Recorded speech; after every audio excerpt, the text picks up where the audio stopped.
Si el universo es espacialmente infinito, también es infinito el tiempo y seguirá expandiéndose siempre.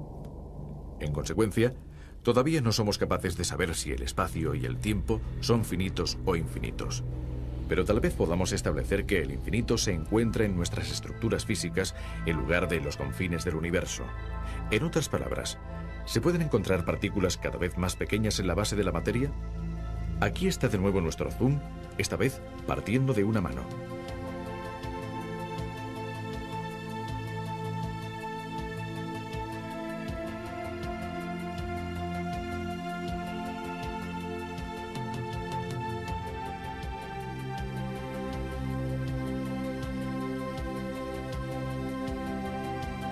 Las células, los núcleos, las estructuras del código genético, las moléculas que forman las largas cadenas del ADN, los átomos y dentro de los átomos, los protones, los neutrones y los electrones. Finalmente, después de los protones y los neutrones, los quarks. ¿Hay algo más después de los quarks y los electrones o son el límite último? Según las más recientes investigaciones, parece ser que los quarks y los electrones son realmente este límite último. De todas formas, algunos resultados obtenidos en el Fermilab han levantado algunas dudas. Quizá los quarks también están compuestos por otras partículas. El telescopio espacial Hubble está escrutando objetos celestes a miles de millones de años luz de distancia, mientras que en el CERN de Ginebra y en el Fermilab de Chicago, nuevos experimentos y nuevas máquinas permitirán estudiar con una precisión cada vez mayor las partículas nucleares más pequeñas. Estas investigaciones representarán sin duda otro auténtico avance hacia la comprensión del infinito. Entonces, es de esperar que los pasos que todavía debemos dar no sean a su vez infinitos.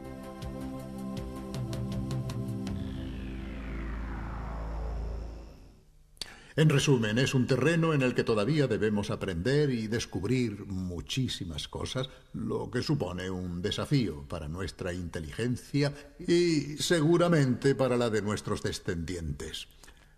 Bueno, pero hay otro aspecto muy interesante que surge cuando se habla de los llamados misterios de la materia, y son las relaciones entre el espacio, el tiempo y la velocidad.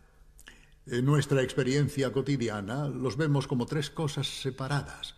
Medimos el espacio con reglas, el tiempo con cronómetros, medimos la velocidad con el velocímetro del coche, por ejemplo, pero jamás se nos ocurre que estas tres cosas están íntimamente relacionadas entre sí y se influyen mutuamente. Albert Einstein, en su teoría de la relatividad, mostró en cambio que el espacio y el tiempo pertenecen a un mismo sistema y que un objeto, a medida que se acerca a la velocidad de la luz, sufre unas distorsiones espacio-temporales respecto a un observador que permanece en reposo. Es una cuestión muy compleja, un auténtico rompecabezas que desafía nuestro sentido común debido a las paradojas que conlleva. Pero es extremadamente estimulante porque nos sitúa frente a una visión del mundo muy distinta a la que nosotros normalmente percibimos.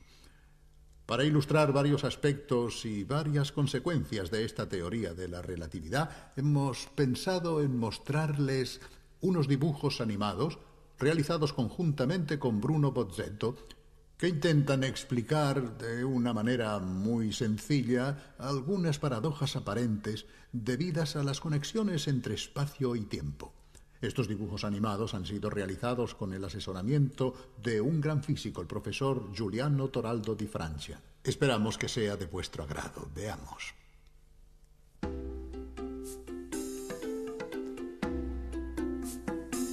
En el transcurso de la historia, el hombre se ha encontrado frente a nuevos descubrimientos que han convulsionado sus conocimientos. Durante milenios, todos estaban convencidos de que la Tierra era plana, es decir, que al llegar a un punto determinado, los objetos se caían. Además, habría sido totalmente ilógico pensar que se podía seguir caminando cabeza abajo. ¿Quién podría sostener algo tan absurdo como eso? Otra cuestión absurda habría sido pensar que en la Tierra pudiese ser al mismo tiempo de día y de noche.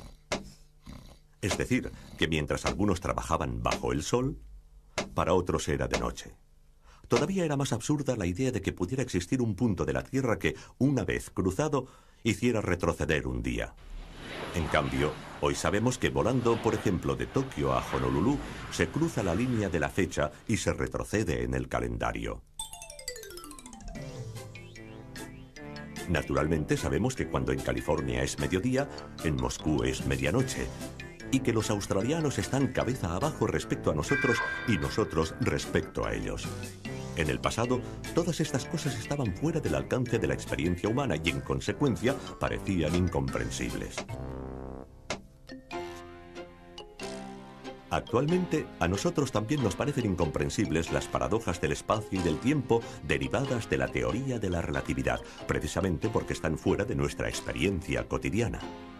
Por ejemplo, ¿cómo es posible que cuanto más cerca se está de la velocidad de la luz, más lentamente transcurra el tiempo? ¿Cómo entender que si un astronauta viaja durante un tiempo a una velocidad cercana a la de la luz, cuando regrese a la Tierra encontrará a su hermano gemelo mucho más viejo que él? ¿Y cómo es posible que a esta altísima velocidad un objeto se contraiga aumentando su masa? El hecho es que estas paradojas nos parecerían totalmente normales si formaran parte de nuestra experiencia cotidiana. Pero esto no sucede por una sencilla razón. Estos fenómenos se hacen evidentes únicamente al viajar a velocidades muy cercanas a la de la luz, y estas velocidades están más allá de nuestra capacidad. Basta con pensar que el objeto más veloz que ha construido el hombre es una sonda interplanetaria que en el momento de máxima velocidad puede alcanzar aproximadamente los 20 kilómetros por segundo. Pues bien, la luz es 15.000 veces más veloz. 300.000 kilómetros por segundo. Es decir, que un vehículo interplanetario actual comparado con la luz se encuentra en la misma situación que una tortuga en relación a un reactor. Es 15.000 veces más lento. Por esta razón, nunca hemos podido entrar en la zona mágica en la que tienen lugar estas paradojas. Pero, ¿por qué suceden únicamente cerca de la velocidad de la luz? En realidad, se producen siempre, incluso a baja velocidad, pero los efectos son demasiado pequeños para que nos demos cuenta. De hecho, su crecimiento es muy rápido al aumentar la velocidad. Basta con un simple ejemplo para entender este concepto. Cogemos un objeto de metal y lo acercamos poco a poco a un imán. Cuando está a 1 metro, el efecto de atracción no se advierte, aunque en teoría existe ligeramente. Tampoco sucede nada a medio metro, y tampoco a 20 centímetros. Pero a medida que nos acercamos, esta atracción empieza a notarse y aumenta cada vez más. En el último centímetro se hace muy fuerte, y en el último milímetro, fortísima. Finalmente, en la última milésima de milímetro es casi irresistible. Con los efectos de la relatividad sucede algo parecido. Con la velocidad del automóvil estamos aquí. Con la del cohete interplanetario aquí. Es decir, en un punto en el que, en teoría, el efecto de la relatividad existe pero es inapreciable. Solo disponiendo de astronaves capaces de acercarse a la velocidad de la luz, entraríamos en el terreno de los efectos muy evidentes y bastaría, cada vez, un pequeño acercamiento para multiplicar este efecto y amplificar las consecuencias. De hecho, según una tabla aproximativa, suponiendo que una astronave parta hoy y regrese dentro de 1000 años viajando a 294.000 kilómetros por segundo, el tiempo relativo a bordo sería de 200 años. Pero sería suficiente con acelerar un poco, es decir, llegar a 299.792 kilómetros por segundo para reducir el tiempo a solo 2 meses. Después, bastaría con acelerar muy poco, solamente 4 centímetros por segundo, para hacer descender el tiempo relativo a bordo a solo 3 días. Partiendo de esta base, podemos llegar a una consideración que normalmente se olvida.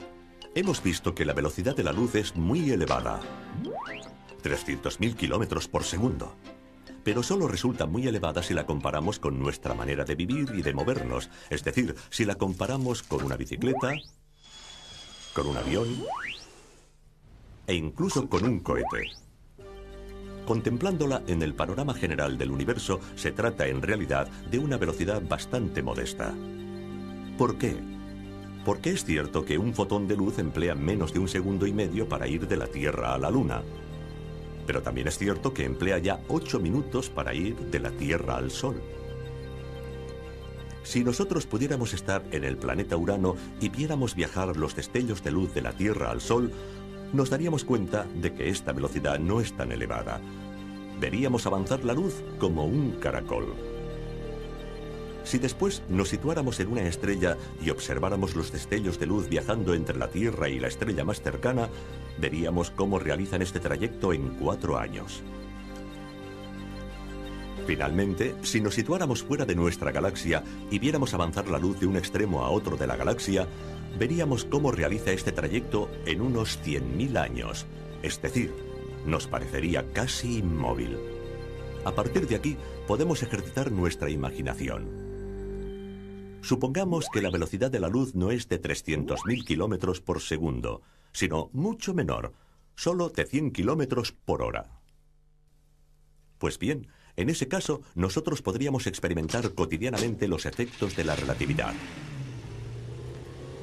Por ejemplo, podríamos ver cómo un automóvil en la carretera se contrae a medida que aumenta la velocidad y no consigue alcanzar jamás los 100 kilómetros por hora, que serían un límite insuperable, ya que, para que el coche acelerara a esa velocidad, sería necesaria una energía infinita. Y también la masa del coche sería infinita. También podríamos ver cómo a bordo del automóvil todo se desarrollaría lentamente, tanto más lentamente cuanto mayor fuera la velocidad. Si este coche viajara de esta forma durante 10 años seguidos sin detenerse, ¿qué sucedería? Pues bien, al llegar a casa y frenar, la longitud volvería a ser la misma de antes y el tiempo a bordo transcurriría tan bien como antes. Pero, mientras que para la gente que se quedó en casa habrían pasado realmente 10 años, para los que estaban a bordo habría pasado mucho menos tiempo, quizá solo 10 semanas o 10 días, según la velocidad, debido a la mayor lentitud del tiempo, y en consecuencia, a la mayor lentitud de la vida y de los procesos vitales. En un mundo como este, los efectos de la relatividad serían una rutina cotidiana. Por ejemplo, en un partido de tenis, debido al efecto de la velocidad, la pelota se contraería en cada golpe. Después, al detenerse, volvería a sus dimensiones anteriores.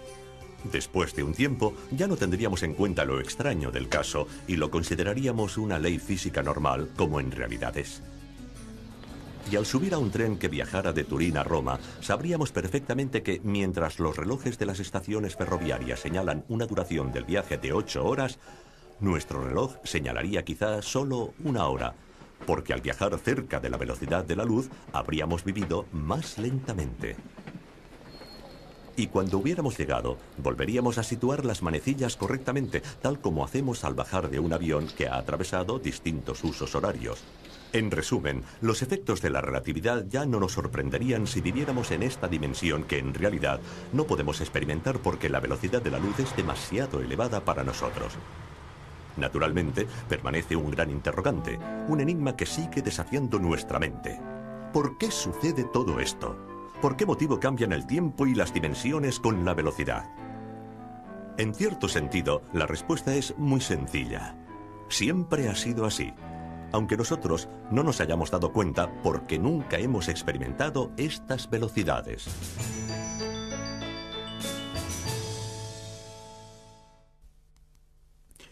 Bueno, pues aquí termina este capítulo tan denso en conceptos muy complejos y a menudo desconcertantes. Pero ya es habitual que la física nos haga entrar en laberintos en los que debemos cambiar la lógica con la que razonamos a diario. También la lógica, en cierto sentido, debe sufrir las mismas distorsiones que la materia. Sin embargo, todo esto no modifica la dimensión cotidiana en la que vivimos. Nosotros seguimos viviendo, trabajando con las viejas leyes de la física que siguen siendo válidas. Vamos siempre en bicicleta con las leyes de Newton, por así decirlo.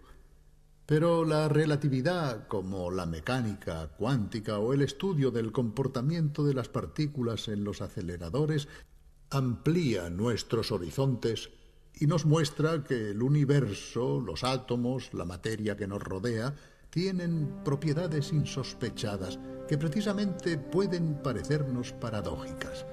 Y todo esto forma parte del mundo de la investigación. Hasta pronto, hasta la vista.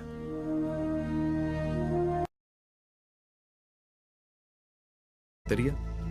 Aquí está de nuevo nuestro zoom, esta vez partiendo de una mano.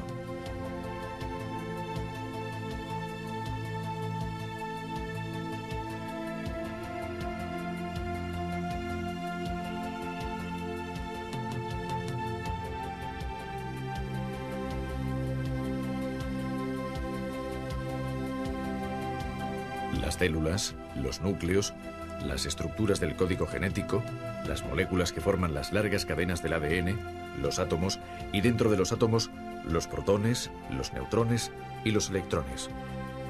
Finalmente, después de los protones y los neutrones, los quarks. ¿Hay algo más después de los quarks y los electrones o son el límite último?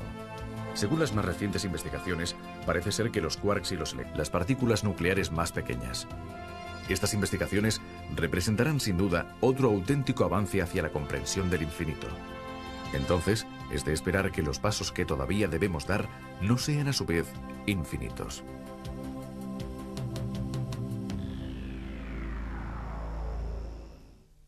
En resumen, es un terreno en el que todavía debemos aprender y descubrir. Electrones son realmente este límite último. De todas formas, algunos resultados obtenidos en el Fermilab han levantado algunas dudas. Quizá los quarks también están compuestos por otras partículas. El telescopio espacial Hubble está escrutando objetos celestes a miles de millones de años luz de distancia, mientras que en el CERN de Ginebra y en el Fermilab de Chicago, nuevos experimentos y nuevas máquinas permitirán estudiar con una precisión cada vez mayor. Si el universo es espacialmente infinito, también es infinito el tiempo y seguirá expandiéndose siempre. En consecuencia, todavía no somos capaces de saber si el espacio y el tiempo son finitos o infinitos. Pero tal vez podamos establecer que el infinito se encuentra en nuestras estructuras físicas en lugar de en los confines del universo. En otras palabras, se pueden encontrar partículas cada vez más pequeñas en la base de la materia.